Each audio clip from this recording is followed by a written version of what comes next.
கிறிஸ்துவுக்குள் பிரியமானவர்களே, கர்த்தரும் இரட்சகருமாய் இயேசு கிறிஸ்துவின் ஈடிய நாமத்தினாலே உங்கள் யாவருக்கும் என் அன்பின் வாழ்த்து தெரிவித்துள்ளேன். தேவன் அருளிய அப்பம் பிரேயர் மினிஸ்டர் மூலியமாக உங்களோடு சந்திப்பதில் மிகுந்த மகிழ்ச்சி அடைகிறேன். தினம்தோறும் இரவு நேரத்திலே பரிசுத்த வேதாந்தத்தை நாம் ஒரு பகுதி தியானித்து நம்முடைய குடும்ப பாதுகாப்பிற்காக நாம் ஜெபித்து வருகிறோம். தூங்கும் முன்பாக கேளுங்கள். 145 சங்கீதம் 18 முதல் 20 ஆகிய வசனங்கள். தம்மை நோக்கி கூப்பிடுகிற யாவருக்கும், உண்மையாய் தம்மை நோக்கி கூப்பிடுகிற யாவருக்கும் கர்த்தர் சமீபமாயிருக்கிறார். அவர் தமக்கு பயந்தோருடைய விருப்பத்தின்படி செய்து அவர்கள் கூப்பிடுதலை கேட்டு அவர்களை ரட்சிக்கிறார். கர்த்தர் தம்மில் அன்புகிற யாவரையும் காப்பாற்றி துன்மார்க்கர் யாவரையும் அழிப்பார். ஹல்லேலூயா. கிறிஸ்துவுக்குள் பிரியமானவர்களே, தம்மை நோக்கி கூப்பிடுகிற யாவருக்கும், யாரெல்லாம் இயேசுவை நோக்கி கூப்பிடுறீங்களோ உங்க குடும்பத்துக்கு ஒரு ஆசீர்வாதம். இப்போ கையில் செல்ஃபோன் கிடச்சிட்டு டக்குன்னு செல்ஃபோன் எடுத்து உடனே ஃப்ரெண்டுகிட்டையோ இல்லை குடும்பத்துலேயோ இல்லை உறவினர்கிட்டையோ யார்கிட்டையோ டக்குன்னு தேவைப்பட்ட உடனே ஃபோன் அடித்து பேசிகிட்டு இருப்பாங்க. இது எல்லாமே இப்போ ஒரு 15-20 வருஷத்துக்குள்ளே தான்.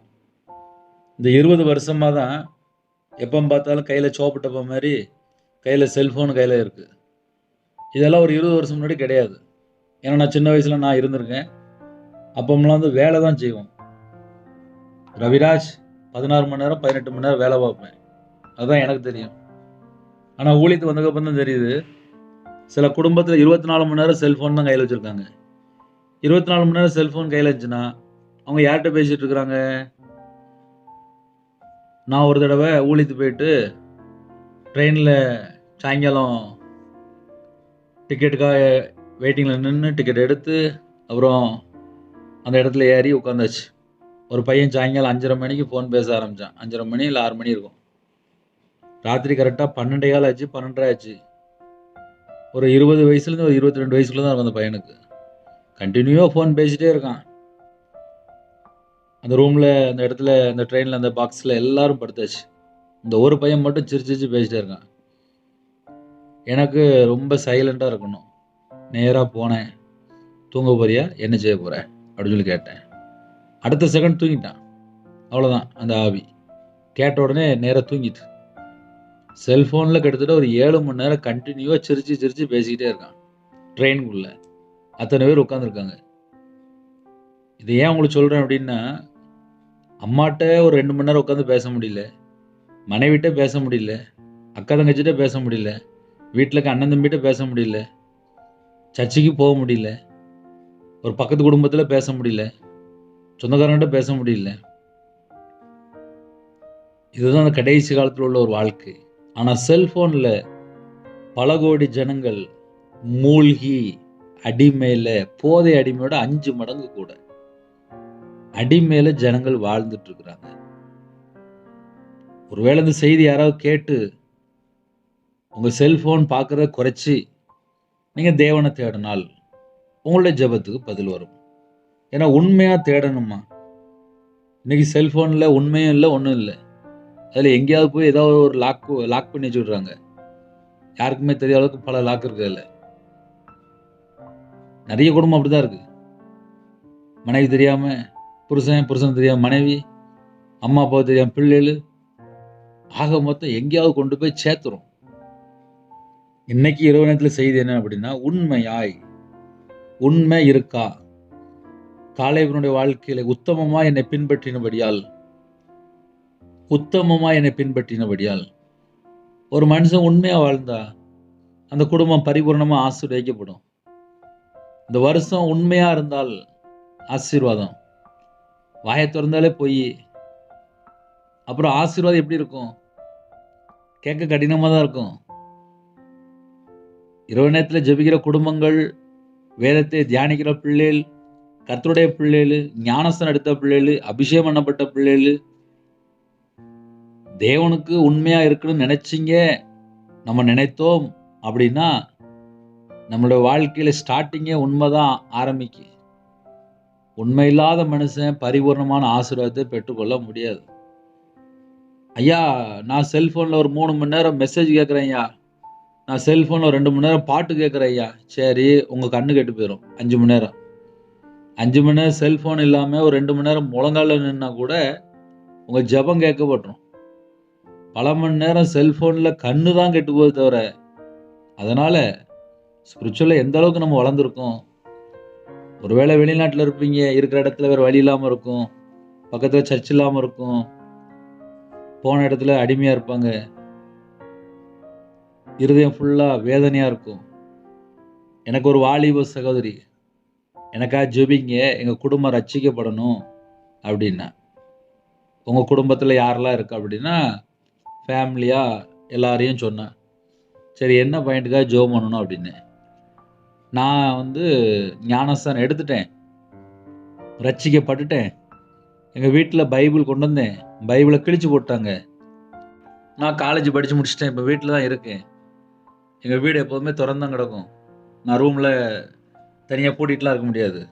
நான் பாத்ரூம் போகிற நேரத்தில் அந்த இடத்துல தான் முழங்கால் போட்டு ஜெபம் பண்ணுவேன். உங்கள் செய்தியை நான் அங்கே வச்சு தான் கேட்பேன், அங்கே வச்சு தான் நான் ப்ரேயர் பண்ணுவேன்.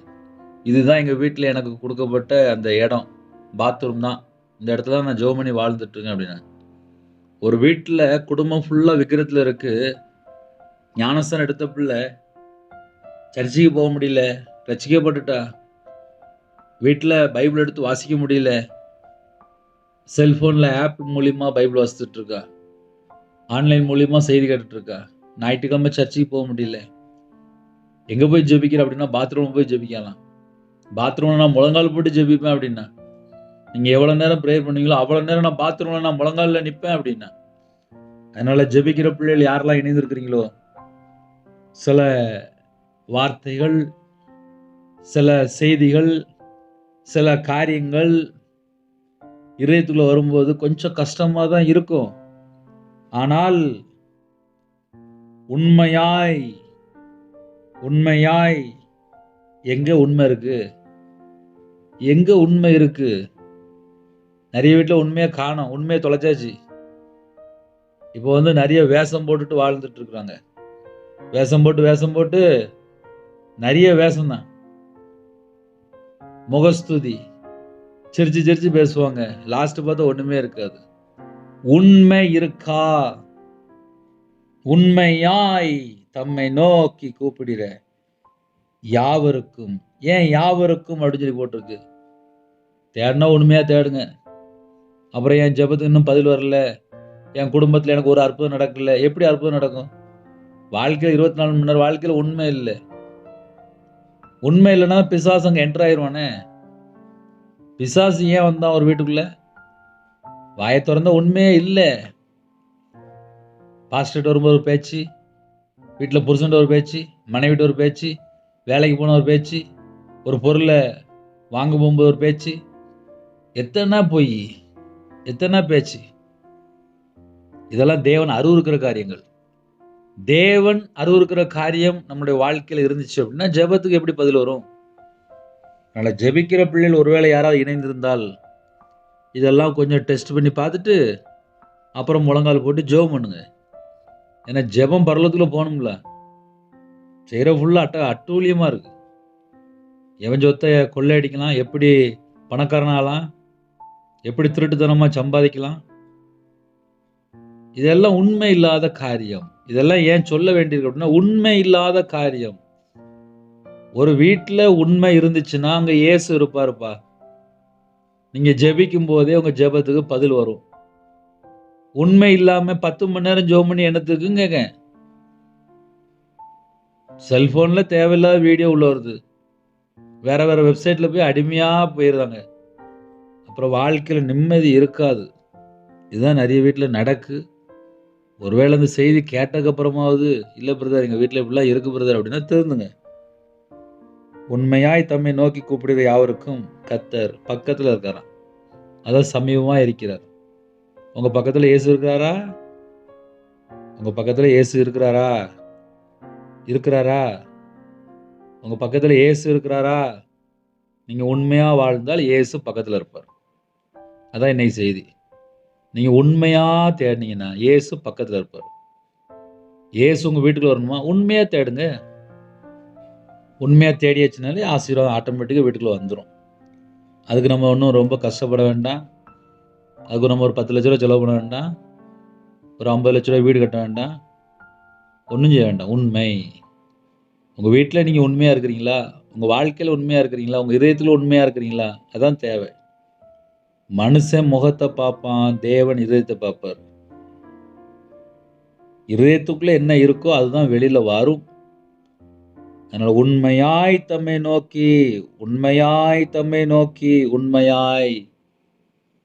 அது நம்ம எப்படி சொன்னா புரியும் அப்படின்னா, சில ஃப்ரெண்ட் அப்படிம்பாங்க. ஃப்ரெண்டுட்ட வந்து 100% பேசுவாங்க. உண்மையா பேசுவாங்க. இப்படி ஆயிப்போச்சு, இப்படி நடந்து போச்சு, இப்படி எங்க அம்மா, அப்பா சத்தம் போட்டாங்க, இப்படி நான் போனேன், இப்படி கீழ விழுந்துட்டேன், நான் இன்னைக்கு பாடம் படிக்கல, டீச்சர்ட்ட ஏச்சு வாங்கிட்டேன், நான் ஃபெயில் ஆயிருவேன், அப்படின்னு சொல்லி ஏகப்பட்ட கதை யார்ட்ட பேசிட்டு இருப்பாங்கன்னா, ஃப்ரெண்டுட்ட பேசிட்டு இருப்பாங்க. உண்மையா பேசிட்டு இருப்பாங்க. தேவன்ட்ட உண்மையா பேசினால் கேட்பாரு. இன்னைக்கு நிறைய வீட்ல உண்மையா காணோம். உண்மைய வித்தாச்சு. உண்மைய வித்துட்டு பொய்யா வாழ்ந்துட்டு இருக்கிறாங்க. அதனால தான் ஜெபத்துக்கு இன்னும் பதில் வரல. இது ஒரு வேதனையான காரியம். ஒருவேளை இந்த செய்தி கேட்டதுக்கு அப்புறமாவது உண்மையா வாழ்றதுக்கு அர்ப்பணித்தால் உங்க குடும்பம் ஆசீர்வாதமா இருக்கும். இப்ப என் வாழ்க்கையில நான் சொல்ல முடியும்ப்பா. நான்லாம் வியாபாரத்துல இருந்த ஆளு. வியாபாரத்துல இருக்கும்போது நல்லா பொய் பேசுவேன். பணம் வேணும், கடன் வாங்கணும் அப்படின்னா பொய் பேசி கடன் வாங்கிடுவேன். வீட்ல மனைவிட்ட சொல்ல மாட்டேன். அப்ப எங்க அம்மா உயிரோட இருந்தாங்க. எங்க அம்மாட்டயும் சொல்ல மாட்டேன். கடன் வாங்கி வியாபாரம் பார்த்துட்டு இருந்தேன். அந்த கடன் ஒரு நாள் பல லட்சங்கள கூட்டி போட்டுச்சு. நடு ரோட்டுக்கு வந்துட்டேன். அவ்வளோதான். இன்னைக்கு செய்தி என்ன அப்படின்னா, எந்த ஒரு மனுஷன் என் வாழ்க்கையில உண்மை இல்லாம இருக்கிறேனே அப்படின்னு சொல்லி கர்த்தர் பக்கம் மனம் திரும்பி வரணும். அவனுடைய வாழ்க்கை தான் தீர்காயுசு. அவனுடைய வாழ்க்கையில தான் ரட்சிப்பு. அவனுடைய வாழ்க்கையில விடுதலை. அவனுடைய வாழ்க்கையில சமாதானம். அவனுடைய வாழ்க்கையில ஜெபத்துக்கு பதில் வரும். இதுதான் ஒரு முழு பைபிளுடைய கான்செப்ட். ஒருவேளை இந்த செய்தி கேட்டதுக்கு அப்புறமாவது இல்ல நாங்களும் வீட்ல பல மணி நேரம் டிவிலலாம் உட்காந்துருக்கோம். செல்ஃபோன்ல தேவையில்லாம பார்த்துட்டு இருக்கிறோம். இதெல்லாம் நாங்க திருத்திக்கிடுறோம். இனிமே உண்மையா வாழ்றதுக்கு நாங்க அர்ப்பணிக்கிறோம். எங்க ஜெபத்துக்கு பதில் வரணும். எங்க வாழ்க்கை நல்லா இருக்கணும். நாங்களும் ஒரு சொந்த வீடு கட்டணும். நாங்களும் ஒரு புதிய ஒரு வியாபாரம் பார்க்கணும். என் பையனுக்கு ஒரு நல்ல வேணும். என் குடும்பம் ஆசீர்வாதமா இருக்கணும்னு சொல்லி யாராவது தீர்மானம் எடுத்தால், முதல்ல உண்மையா வாழ்றதுக்கு அர்ப்பணிங்க. ஏன்னா நெறைய வீட்ல சும்மா அழுது அழுது சாதிச்சிடலாம்னு சொல்லி நினைக்கிறாங்க. பைபிள்ல போட்டு உண்மையாய். ஒரு மனுஷன் உண்மையா வாழ்ந்தா போதும். இப்ப சில குடும்பத்துல ஒரே கண்ணீர் மட்டும் தான் இருக்கும். ஆனா உண்மை இருக்கா? உண்மையா கண்ணீர் வடிக்கிறீங்களா? அப்படி யோசிச்சு பாருங்க. பேசுற பேச்சு ஃபுல்லா பொய். அப்புறம் சும்மா உட்காந்து கண்ணீர் வடிச்சிட்டு இருப்பாங்க. ஒரு மனுஷன் உண்மையா வாழும்போது அந்த கண்ணீர் வித்தியாசமா இருக்கும். 2 கண்ணீர் இருக்கு. ஒண்ணு பொய்யா அப்படியே கண்ணீர் வடிப்பாங்க. இன்னொன்னு உண்மையா கண்ணீர் வடிப்பாங்க. உண்மையா கண்ணீர் வடிச்சா பரலோகத்துக்கு போயிரும். பொய்யா கண்ணீர் வடிச்சா எப்படி பரலோகத்துக்கு போகும்? அதனால ஜெபிக்கிற குவாலிட்டி முக்கியம். அவர் தமக்கு பயந்தவர்களுடைய விருப்பத்தின்படி செய்து, யாரெல்லாம் தீமையை விட்டு விலகி கர்த்தருக்கு பயந்து வாழ்றாங்களோ, அவங்களுடைய ஜெபத்துக்கு தான் பதில் வரும். அவங்களுடைய விருப்பத்தை தான் செய்வாராம். ஜெபத்துக்கு பதில் வரணும் அப்படின்னா, தீமையை விட்டு விலகி கர்த்தருக்கு விருப்பமா வாழ்ந்தாச்சு அப்படின்னா, ஜெபத்துக்கு பதில் வரும். இதுதான் ஃபார்முலா. இந்த ஃபார்முலா ஒரு மனுஷன் ஃபாலோ பண்ணியாச்சு அப்படின்னா, அன்னன்னைக்கு ஜெபம் பண்ணா உடனே ஆன்சர் வந்துட்டு இருக்கும். அவர்கள் கூப்பிடுதலை கேட்டு அவர்களை ரட்சிக்கிறார். அது எவ்வளவு பெரிய பிரச்சனைனாலும் இருக்கலாம். உடனே அந்த பதிலுக்கு எல்லாமே உடனே பதில் வந்துரும். அதனால இரவு நேரத்துல யாரெல்லாம் இணைந்திருக்கிறீங்களோ, யோசித்து பாருங்க. தீமையை விட்டு விலகி வாழ்றீங்களா? இல்ல தீமையோடு எதிர்த்து நிக்கிறீங்களா? இல்லை தீமை செய்யுன்னு சொல்லி சண்டை போடுறதுக்கு சில குடும்பத்துல பகையா, வைராக்கியமா, விரோதமா, கசப்போட வாழ்ந்துட்டு இருப்பாங்க. அதெல்லாம் மாம்சத்தினுடைய கிரியைகள். அதுக்கெல்லாம் இன்னும் பதில் வராம தான் இருக்கும். அதெல்லாம் என்னைக்கு அவங்க மனம் திரும்பி மாறி உண்மையா தேவனை தேடுறாங்களோ அன்னைக்கு தான் பதிலே வரும். ஏன்னா சில வீட்டுல இதெல்லாம் உள்ள வச்சுட்டு தான் தேடிட்டு இருப்பாங்க. கர்த்தர் தம்மில் அன்பு கூறிய யாவரையும் காப்பாற்றி துன்மார்க்கர் யாவரையும் அழிப்பார். கர்த்தர்ட்ட உண்மையா அன்பு கூர்ந்து தீமையை விட்டு விலகி அவருடைய சமூகத்துல காத்திருந்தால் ஜெபத்துக்கு பதில் வரும். கிருபை பெற்றுக்கொள்ள முடியும். நம்ம குடும்பம் ஆசீர்வதிக்கப்படும். அதனால இன்னைக்கு செய்தி என்ன அப்படின்னா, முதல்ல உண்மையா இருந்தா பக்கத்துல வந்துருவாரு. தீமையை விட்டு விலகியாச்சுன்னா விருப்பத்தை நிறைவேற்றிடுவார். கர்த்தரிடத்துல யாரெல்லாம் அன்பு கூறுறாங்களோ அவங்கள காப்பாத்துறாரு. இதுவே நமக்கு போதுமே. ஒரு மனுஷனுக்கு என்ன வேணும்? நம்மள காப்பாற்றணும், நம்ம ஜெபத்துக்கு பதில் வரணும், அவர் நம்ம பக்கத்தில் வரணும். இதை விட நமக்கு என்ன செய்தி வேணும்? அதனால் செய்தி முக்கியமான செய்தி தான். புரியலையா? மறுபடியும் கூட கேட்டுக்கோங்க. சின்ன ஜெபம் முடிக்க போகிறேன். இருக்கிற இடத்துல அப்படியே கண்களை மூடி நாம் ஜெபம் செய்வோம். பரிசுத்தமுள்ள நல்ல பிதாவே, நன்றி எடுத்து செய்கிறோம்ப்பா. எங்களுக்கு ஜீவனை தந்து கிருபை தந்து இரவும் மூலமாக பாதுகாக்கிறீங்க. உண்மை நன்றி எடுத்து செய்கிறோம்ப்பா. கொடுக்கப்பட்ட ஒவ்வொரு வார்த்தைக்கா ஸ்தோத்திரம். இணைந்துகிற குடும்பங்கள் உண்மையாய் தீமை விட்டு விலகி கர்த்தர் பிரியமானபடி வாழ்ந்து ஆசீர்வாதங்களை பெற்றுக்கொள்ளணும். கர்த்தரிடத்தில் அன்பு கூறிய ஜனமாக இருக்கணும். அப்படிப்பட்ட கிருபையை தந்து ஆசீர்வதிங்க. இரவு நேரத்திலே எல்லா தேச ஜனங்களையும் உம்முடைய சமூகத்திலே அர்ப்பணிக்கிறோம், உம்முடைய பாதத்தில் அர்ப்பணிக்கிறோம். உம்முடைய ரத்த கோட்டைகளை வேலையடைங்க. நைட் ஷிஃப்டில் அப்பா பஸ்ஸில் போகிறாங்க, காரில் போகிறாங்க, ட்ரெயினில் போகிறாங்க, ஃப்ளைட்டில் போகிறாங்க, வண்டியில் போகிறாங்க. எல்லா நாச மோசங்களுக்கு உங்கள் பிள்ளைகளை விலைக்கு பாதுகாத்துக்கொள்ளுங்க. நைட் ஷிஃப்ட்டில் வாலிப பிள்ளைகள் வாலிப பையங்கள்லாம் வேலை பார்க்குறாங்கப்பா. வாட்ச்மேன் ஜெபிறாங்க, கஷ்டமான வேலை. போலீஸ் ஆஃபீஸ் ஜெபிறாங்க, செக்யூரிட்டி ஜெபிறாங்க, ஆர்மியில் இருக்கிறாங்க, கஷ்டமான வேலை தான்ப்பா. நைட் ஷிஃப்ட்டில் யாரெல்லாம் நைட் ஷிஃப்ட்டில் இருக்கிறாங்களோ, இன்னுமா டாக்டர், நர்ஸு, கம்பெனியில் வேலை பார்க்காங்க, நைட்டு வியாபாரம் பார்க்காங்க, நைட் நேரத்தில் ஃபேக்ட்ரியில் இருக்கிறாங்க, எல்லாரையுமே உங்களுடைய பாதுகாப்பில் அர்ப்பணிக்கிறோம்ப்பா. உங்கள் பிள்ளைகளுக்கு பாதுகாப்பு வேணும்ப்பா. சரீரத்தில் ஒரு புது பலன் தாங்க. நைட் நேரத்தில் முழிச்சிருக்கிற குடும்பத்துக்கு ஆரோக்கியம் கட்டளையிடுங்க. கர்த்தர் கூட இருங்க. எந்தெந்த குடும்பத்திலே மதுபான அடிமை, போதை காரியங்கள், கஞ்சா பழக்கம், விபச்சார அடிமை, விக்கிரத்திலே அடிமையிலே, எந்த குடும்பத்திலே பாவ அடிமையிலே வாழ்ந்துட்டு இருக்கிறாங்களோ அந்த கிரியைகள் அழிக்கப்படட்டும். அந்த குடும்பங்கள் மனம் திரும்பி இயேசுவை சொந்த இரட்சகராய் ஏற்றுக்கொண்டு வாழ வேண்டும். கர்த்தர் கிருபை செய்யுங்க. இன்பமான தூக்கம் தாங்க. எங்கள் கூட தங்கிருங்க. வரக்கூடிய கருத்தை வெளிப்படுத்துங்க. சரீரத்தில் பலவீனத்தோடு படுத்த படுக்கையில், ஹாஸ்பிட்டலில் அவசர சிகிச்சையில் எங்கெல்லாம் இருக்கிறாங்களோ அந்த குடும்பம் பூரண சுகத்தை பெற்றுக்கொள்ளட்டும், தீர்காயுசை பெற்றுக்கொள்ளட்டும். கர்த்தர் உங்கள் பிள்ளைகளோட கூட இருந்து ஆசீர்வதிங்க. கற்பத்துக்கு ஏஜிபினாங்க. கர்த்தர் மனம் இருங்க. மாசமாக இருக்குங்க, ஆசீர்வதிங்க. டெலிவரி போகிறாங்க, கர்த்தர் கூட இருங்க. திருமண தேவைக்கு ஜெபிறாங்க, கர்த்தர் ஆசீர்வதிங்க. பிள்ளைகளோட வாழ்க்கையில குறைகள், குற்றங்கள் எல்லாவற்றையும் மன்னிங்க. இரவு நேரத்தில் எங்கள் எல்லாருடைய ஆவி, ஆத்மா, சரீரம், சிந்தனை எல்லாவற்றையும் உங்களுடைய பாதத்தில் அர்ப்பணிக்கிறோம். கர்த்தர் ஜீவனை கட்டிடுங்க. சமாதானம் இல்லாமல், கடன் பிரச்சனை இல்லை, குடும்பத்துக்குள்ளே கோர்ட்டு கேஸ் சொல்லி நிம்மதி இல்லாமல், தரித்திரத்தோடு, பஞ்சத்தோடு, கஷ்டத்தோடு, வேதனையோடு, நிம்மதி இல்லாமல், தற்கொலை முயற்சியோடு எந்த குடும்பத்தில் இணைந்துக்காங்களோ அவங்களுடைய உபத்திரத்தை கர்த்தர் மாற்றி ஜீவனை கட்டிடுங்க, தீர்காயுசை கட்டிடுங்க. எல்லா குறைகளெல்லாம் மன்னிச்சுங்க. மன்னித்து உங்க பிள்ளைகளுக்கு பரிபூர்ணமான ஒரு சுகத்தை கட்டிடுங்க. எல்லா குறைகளெல்லாம் மன்னிச்சுங்க. மன்னித்து ஜீவனை கட்டிடுங்க. அதற்கேற்ற கிருபைகளை தாங்க. எல்லா குறைகளெல்லாம் மன்னிச்சிருங்க. மன்னித்து பூர்ணமா சுகம் தந்து பூர்ணமா ஆசீர்வதிங்க. உங்க நாம மகிமைப்படட்டும். இரவு நேரத்திலே யாரெல்லாம் வாலிப பிள்ளைகள் இணைந்திருக்காங்களோ, திருமணத்துக்கு ஆயத்தமா இருக்கணும், ஏற்ற துணையை தாங்க. சில குடும்பத்துல நைட் நேரத்துல புதுசா இணைந்திருக்காங்க. பிள்ளைகளோட வாழ்க்கையில் ஆசீர்வாதங்களை பெற்றுக்கொள்ளணும். இயேசுதான் மெய்யான தெய்வம் என்பதை கண்டுகொள்ளணும். இயேசுவே அப்பா யாரெல்லாம் சொந்த ரட்சகரை ஏற்றுக்கொண்டாங்களோ அவங்கெல்லாம் ஞானஸ்தானம் எடுக்கணும். கர்த்தர் பக்கம் மனம் திரும்பணும். கர்த்தர் கிருபை செய்யுங்க. கர்த்தர் பொறுப்படுத்துங்க. அப்பிரயோஜனமான ஊழியக்காரன் தேவன் அருளிய மினிஸ்டர் மனித குடும்பங்கள் இயேசு கிறிஸ்துவின் ரத்தத்தினாலே, இயேசு கிறிஸ்துவின் நாமத்தினாலே ஆசீர்வதிக்கப்படட்டும். கர்த்தர் பொறுப்படுத்துங்க. துதிகன மகிமை எல்லாம் ஒவ்வொருவருக்கே செலுத்திடுவோம். இயேசு கிறிஸ்துவின் பிதாவே, ஆமென். தேவனுக்கு மகிமை உண்டாதாக. கர்த்தர் தாமே உங்களையும் உங்கள் குடும்பத்தையும் சகல காரியத்திலும் சம்பூர்ண அதிருப்தியாக கர்த்தர் கொடுத்த ஆசீர்வதிப்பராக. ஆமென். கர்த்தராகிய இயேசுவின் கிருபையும் பிதாவாகிய அன்பும் பரிசுத்தனுடைய ஐக்கியம் இப்பொழுதும் எப்பொழுதும் சதா காலங்களிலும் நம்ம கொடுப்பதாக. ஆமென். கிறிஸ்துவுக்குள் பிரியமானவர்களே, 9363064181 என்ற நம்பத்தில் உண்டாகும். உங்களுக்காக ஜெபி தொடர்ந்து இணைந்தீர்கள். God bless you.